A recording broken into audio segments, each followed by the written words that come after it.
Hello students, आज मैं लेकर के आई हूँ आपके लिए पर्यावरण एवं परिस्थिति की बुक, जो कॉम्पिटिटिव एग्ज़ाम के लिए बहुत ही बढ़िया है। और दृष्टि पब्लिकेशन की ये बुक है और एक क्विक बुक है। ठीक है, जिन लोगों ने पर्यावरण से रिलेटेड और परिस्थिति से रिलेटेड जो भी क्वेश्चंस एग्ज़ाम में पूछे जाते हैं किस तरह के, वो इसी बुक से आएंगे मैक्सिमम। और ये बहुत ही शॉर्ट बुक है जो कि आपको एट ए ग्लैंस बहुत अच्छी इन्फॉर्मेशन देगी जो पर्यावरण और परिस्थिति की, एनवायरनमेंट एंड इकोलॉजी से रिलेटेड जो टॉपिक है।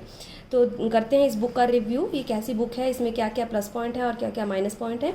देखिए, ये दृष्टि पब्लिकेशन की बुक है और जो भी जितने भी कम्पिटिटिव एग्ज़ाम्स हैं जिनके लिए क्वेश्चंस पूछे जाते हैं एनवायरनमेंट से रिलेटेड, वो सब इस बुक में बहुत बढ़िया दिए हुए हैं।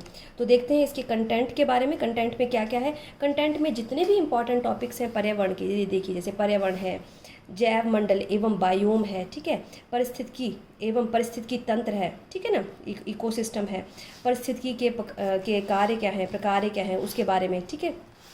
जितने भी पर्यावरण अनुकूलन क्या है, पर्यावरण प्रदूषण से रिलेटेड जितने भी पर्यावरण प्रदूषण है, वायु प्रदूषण, जल प्रदूषण, ताप प्रदूषण, मृदा प्रदूषण, ठीक है, क्या क्या उनके प्रभाव पड़ते हैं, उन सब के बारे में।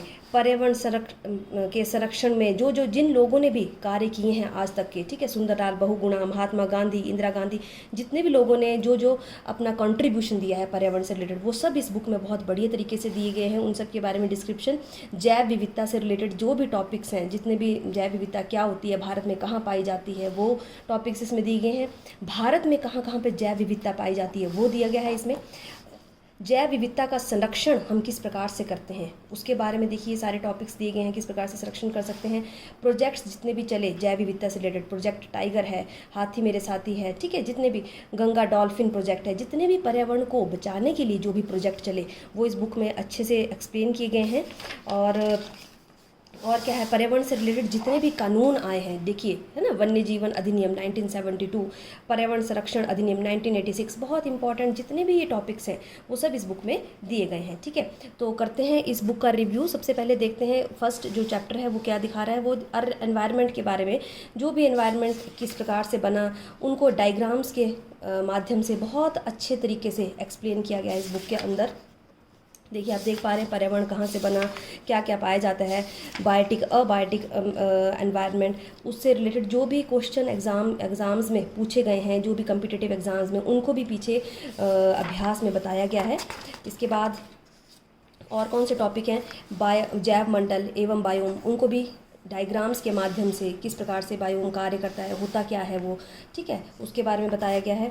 इसके अलावा सबसे important topic ecology and ecosystem, पारिस्थितिकी एवं पारिस्थितिकी तंत्र, उसके बारे में देखिए इस बुक में बहुत अच्छे से डायग्राम्स के माध्यम से बताया गया है कि क्या होती है इकोलॉजी, ठीक है। ये देखिए बायोटिक कंपोनेंट्स, उनको डायग्राम्स के माध्यम से, उपभोक्ता क्या होते हैं उनको दिखाया गया है। और टेबल्स बनाए गए हैं और ट्री डायग्राम्स बनाए गए हैं ताकि हमें इजीली कॉन्सेप्ट जो है वो समझ आ सके इसके बारे में, ठीक है। इसके अलावा और क्या क्या है इस बुक के अंदर देखते हैं।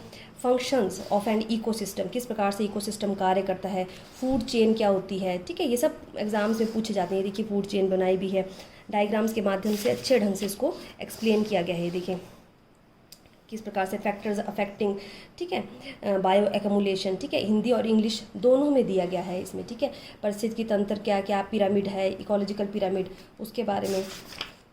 और पीछे अभ्यास में सारे प्रश्न जो भी अभी तक आ चुके हैं आईएएस एग्ज़ाम में, उन सबको रिव्यू किया गया है, उन सबको बताया गया कि किस तरह के क्वेश्चन जो हैं वो एग्ज़ाम्स में पूछे जाते हैं। एनवायरनमेंट पॉल्यूशन, ठीक है, नेक्स्ट टॉपिक है। प्रदूषक क्या होते हैं, जो बहुत बार एग्जाम में पूछा जाता है, ठीक है।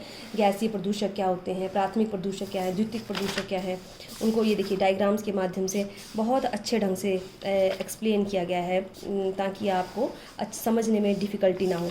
जिन्होंने एनवायरनमेंट से रिलेटेड कोई भी एग्ज़ाम में जो भी क्वेश्चंस आएंगे वो इसी से एक जल्दी से शॉर्टकट में, जिन्होंने पढ़ाई करनी है, बहुत डिटेल में नहीं जाना चाहते हैं, तो उसको बहुत अच्छे से डिस्क्रिप्टिव एग्जाम्स के लिए देखिए ध्वनि प्रदूषण क्या है, ठीक है, जितने भी प्रकार के प्रदूषण से रिलेटेड कोई ना कोई क्वेश्चन इस बार, क्योंकि प्रदूषण एक बहुत ज्वलंत टॉपिक है जिसके बारे में बहुत से क्वेश्चन ज़रूर एग्जाम में पूछे जाते हैं। सॉलिड वेस्ट मैनेजमेंट क्या होता है, वो कैसे किया जाता है, ठीक है, वो सब दिया गया है इसमें। और नेक्स्ट टॉपिक है बायोडाइवर्सिटी, भारत में जैव विविधता कहाँ कहाँ पे पाई जाती है, ठीक है, कौन कौन से मुख्य स्पॉट्स हैं जैव विविधता के, ठीक है, वो दिए गए हैं। Hot spots regions of India, India के बारे में बताए गए हैं। जहाँ जहाँ पर भी जैव विविधता पाई जाती है उस सब। रेड डाटा बुक क्या होती है, बहुत बार एग्जाम में पूछा था। मतलब जितने भी छोटे छोटे टॉपिक्स हैं, IUCN क्या है, ठीक है, उसके बारे में वर्गीकरण है दिया हुआ इसके अंदर। तो इस प्रकार से जो कुल मिलाकर के जो भी एनवायरनमेंट से रिलेटेड इंपॉर्टेंट टॉपिक्स है, कंजर्वेशन ऑफ बायोडाइवर्सिटी, किस प्रकार से कंजर्व किया जाता है, कौन कौन से नेशनल पार्क्स क्या होते हैं, कौन कौन से प्रोजेक्ट्स चले आज तक एनवायरनमेंट से रिलेटेड, कहाँ कहाँ पर नेशनल पार्क्स हैं, उन सबको स्टेट वाइज बताया गया है। ठीक है, तो कुल मिलाकर के जितने भी टॉपिक जो हैं एनवायरनमेंट से रिलेटेड, जितने भी एग्ज़ाम्स में पूछे जाते हैं वो इस बुक में दिए हैं। और ये बुक अमेज़ॉन पे उपलब्ध है और मैं इसका लिंक डिस्क्रिप्शन में डाल रही हूँ, आप वहाँ से इजीली इसको बाय भी कर सकते हैं। ठीक है, ये देखिए उन्होंने स्टेट वाइज बताया गया है इसका पूरा वर्गीकरण, हॉट स्पॉट रीजन्स जितने भी हैं, बायोडाइवर्सिटी, ये देखिए हॉट स्पॉट्स। तो इस प्रकार से जितने भी इम्पॉर्टेंट टॉपिक्स हैं, ऑर्गेनाइजेशंस जो कार्य कर रही हैं एनवायरनमेंट से रिलेटेड, ठीक है, जैसे कि कौन कौन से समझौते हुए, सम्मेलन हुए, क्योटो प्रोटोकॉल है, मॉन्ट्रियल प्रोटोकॉल है, ठीक है, जो भी एग्ज़ाम्स में पूछे जा सकते हैं ये सब, इनसे रिलेटेड क्वेश्चंस। बाली सम्मेलन है वो कब हुआ, उस सब के बारे में, कोपरहेगन सम्मेलन, उन सब के बारे में इस बुक में बहुत अच्छे से बढ़िया तरीके से बताया गया है। ठीक है, तो सस्टेनेबल डेवलपमेंट का जो टॉपिक है वो भी बड़े अच्छे से एक्सप्लेन किया है with the help of diagrams, कब सस्टेनेबिलिटी के लिए क्या क्या कार्य किए गए। तो ओवरऑल ये बुक बहुत बढ़िया है और इसमें बहुत अच्छे से एक्सप्लेन किया गया है। एक छोटा सा इशू जो मुझे दिखा है, पृथ्वी शिखर सम्मेलन, ठीक है, बड़ा इंपॉर्टेंट है ये भी, रियो 20 का जो सम्मेलन हुआ उसके बारे में है। सिर्फ एक छोटा सा इशू जो है वो मुझे लगा कि इस बुक का जो फ़ॉन्ट है, फ़ॉन्ट साइज़ जो है वो थोड़ा सा छोटा है, तो थोड़ा सा पढ़ पाने में थोड़ी सी डिफ़िकल्टी हो सकती है। अदरवाइज़ ऑल इन ऑल ये बुक जो है एनवायरनमेंट से रिलेटेड जितने भी, देखिए दोबारा से बता रही हूँ, एक्ट्स जो भी एनवायरनमेंट से रिलेटेड जो एग्ज़ाम में बहुत बार पूछे जाते हैं उनको बहुत अच्छे से एक्सप्लेन किया है। तो जितने भी एक्ट्स हैं, जो भी अधिनियम है, मतलब पर्यावरण से रिलेटेड जो भी कुछ हो रहा है आज तक जो हुआ है, और जिन लोगों ने पर्यावरण से रिलेटेड कार्य किया है, और जो भी सम्मेलन हुए हैं नेशनल इंटरनेशनल लेवल के ऊपर, उन सब के बारे में बहुत ही बढ़िया तरीके से एक डिस्क्रिप्टिव जो रूप में इसको बताया गया है। तो ऑल इन ऑल ये बुक बहुत ही बढ़िया है। जितने भी जो कम्पिटिटिव एग्ज़ाम्स में जिनमें पर्यावरण से रिलेटेड ज़रूर क्वेश्चंस आते हैं उनके लिए बहुत ही बढ़िया है। और इसका लिंक मैंने डिस्क्रिप्शन में डाल दिया है, आप वहाँ से ये बुक ख़रीद सकते हैं। तो ये बुक बहुत बढ़िया है। तो I recommend this book for environment और इकोलॉजी से रिलेटेड जितने भी टॉपिक्स हैं वो इस बुक में बहुत बढ़िया से दिए गए हैं। ठीक है, तो आई होप आपको इस रिव्यू से काफ़ी मदद मिलेगी और आप इस बुक को ज़रूर लेंगे। तो मिलते हैं नेक्स्ट वीडियो में। Till then, good bye.